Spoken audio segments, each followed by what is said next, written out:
ए रानिया खाना पीना न बनैले बाड़ू भोरही से मुँह लटकैले बाड़ू काहे बेचैनी में बाड़ू करे जा देखल न जाता तरफ तरफ देहला दरदिया सैया दोनों तरफ रगड़ी ले लेते बारा रगड़ी ले लेते बारा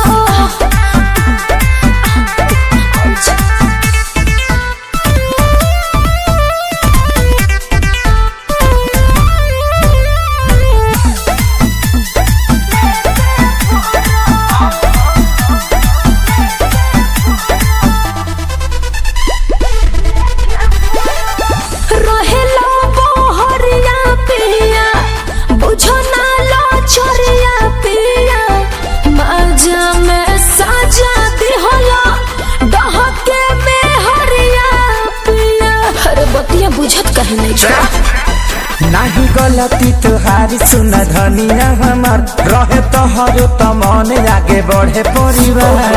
तोहरे लागो दी उदास लगे रानी चढ़े जकोरा छर पुछर देहला